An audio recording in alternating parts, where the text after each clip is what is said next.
राधे राधे दोस्तों, स्वागत है आप सभी का एक बार फिर से एक नए ब्लॉग में, एक नई वीडियो में। कैसे हैं आप सब लोग? उसके लिए कमेंट बॉक्स में राधे राधे ज़रूर लिखिएगा। महिलाओं का और व्रतों का आपस में बड़ा ही गहरा संबंध होता है। हम महिलाएं घर की उन्नति के लिए, सौभाग्य के लिए, समृद्धि के लिए व्रत करती हैं, पूजा करती हैं। इससे घर में सौभाग्य आता है, आनंद आता है, शुभ फल प्राप्त होते हैं। लेकिन कभी कभी क्या होता है कि महीने के वो 5 दिन यानी कि मासिक धर्म या माहवारी या पीरियड्स हमें आ जाते हैं और इससे हमारा व्रत, हमारी पूजा कहीं ना कहीं रुक जाती है, जिसे लेकर हमारे मन में ढेरों सारे सवाल आते हैं कि अगर हम इन दिनों में व्रत करेंगे तो क्या वह शुभ होगा, इन दिनों में हमें व्रत पूजा करनी चाहिए या नहीं करनी चाहिए, अगर हमने व्रत का संकल्प ले लिया है और हमें बीच में पीरियड्स आ जाते हैं, मासिक धर्म आ जाता है तो क्या करें। कभी कभी क्या होता है, साल में एक ही व्रत ऐसा आता है और उस दिन हमें मासिक धर्म है तो हम पूजा कैसे करें, या हमारे व्रत चल रहे हैं और बीच में व्रत छूट गया तो फिर दोबारा व्रत शुरू कैसे करें। तो बहुत सारे सवाल होते हैं मासिक धर्म को लेकर के, जिनको लेकर के हम बहुत ही ज़्यादा परेशान रहते हैं। तो आज इस वीडियो में मैं आपके साथ कुछ बातें शेयर करूंगी, कुछ उपाय शेयर करूंगी जिससे कि हम अपने व्रतों को, पूजा को कर सकते हैं। जो कि सवाल हमारे मन में आते हैं उनके जवाब आपके साथ आज शेयर करूंगी। उम्मीद करती हूँ वीडियो अच्छा लगेगा। अगर वीडियो अच्छा लगे तो इस वीडियो को लाइक कर दीजिएगा और चैनल को भी सब्सक्राइब कर लीजिएगा। तो चलिए दोस्तों, वीडियो में आगे बढ़ते हैं। सबसे पहले बात कर लेते हैं नवरात्रि के बारे में। नवरात्रि के व्रत आने वाले हैं। अगर आप इस साल नवरात्रि का व्रत करने की सोच रहे हैं और इस बीच में आपको पीरियड्स आते हैं या आपका मासिक धर्म आता है, आपको अपनी तारीख या दिन पता है, तो आप व्रत बिल्कुल भी ना रखिए। मैं यही सलाह दूंगी आपको। लेकिन अगर आप व्रत रखना चाहती हैं तो आप पहला दिन रख लीजिए या अंतिम दिन रख लीजिए। लेकिन फिर भी आप रखना चाहती हैं, आपका बहुत मन है और आप व्रत कर रहे हैं और बीच में मासिक धर्म आ गया, तो फिर आप व्रत कीजिए। सिर्फ व्रत करना है आपको। सुबह नहा धो लीजिए, स्वच्छ कपड़े पहन लीजिए, शुद्ध हो जाइए, लेकिन व्रत कीजिए। भगवान को, देवी को आपको नहीं छूना है, देवी की पूजा आपको नहीं करनी है, देवी की पूजा से जुड़ा कोई भी सामान आपको नहीं छूना है। आप मानसिक व्रत कीजिए, मानसिक पूजा कीजिए। दुर्गा सप्तशती का आप पाठ सुनिए यूट्यूब के जरिए, मोबाइल के जरिए, तो आप मानसिक पूजा कर सकती हैं। यानी कि मासिक धर्म अगर हमें आ जाता है नवरात्रियों में तो हम देवी की पूजा नहीं कर सकते, लेकिन व्रत रख सकते हैं और मानसिक पूजा कर सकते हैं। इसके बाद बात करते हैं सावन के सोमवार की। देखिए दोस्तों, सावन के जो पूरा महीना होता है उसमें 2 तरह से लोग व्रत करते हैं। एक तो सावन के 16 सोमवार के व्रत किए जाते हैं और एक पूरे सावन महीने का व्रत किया जाता है।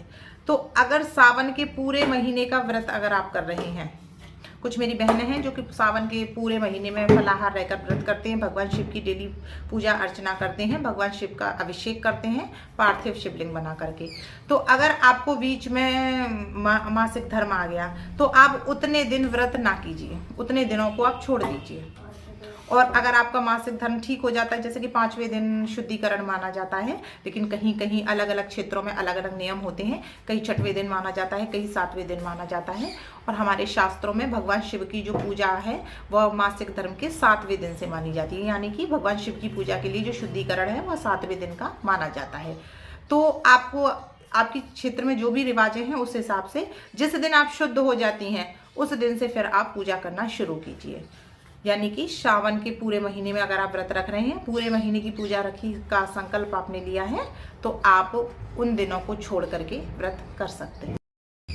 अब बात करते हैं 16 सोमवार की। तो जैसे कि आपने 16 सोमवार का संकल्प लिया है कि मुझे 16 सोमवार का व्रत करना है और आपको किसी सोमवार को, मान लीजिए आपका मासिक धर्म है और उस दिन आपका शुद्धिकरण नहीं भी हो सकता, यानी कि उसी दिन आ गया है या फिर 1-2 दिन पहले आया है, तो फिर आप उस सोमवार को व्रत कर सकते हैं। आप उस सोमवार को व्रत कीजिए, लेकिन भगवान को मत छूइए, भगवान की पूजा मत कीजिए। मानसिक पूजा आप भगवान की कर सकती हैं। भगवान को आप जल नहीं चढ़ा सकती हैं, भगवान के मंदिर भी आप नहीं जा सकती हैं, लेकिन मानसिक पूजा कर सकती हैं। इस तरह से आप अपने 16 सोमवार का जो संकल्प है उसे पूरा भी कर सकती हैं और आपका जो संकल्प है उससे व्रत का जो आपको फल मिलेगा वह पूर्ण रूप से मिलेगा, ऐसा हमारे धार्मिक शास्त्रों में कहा जाता है।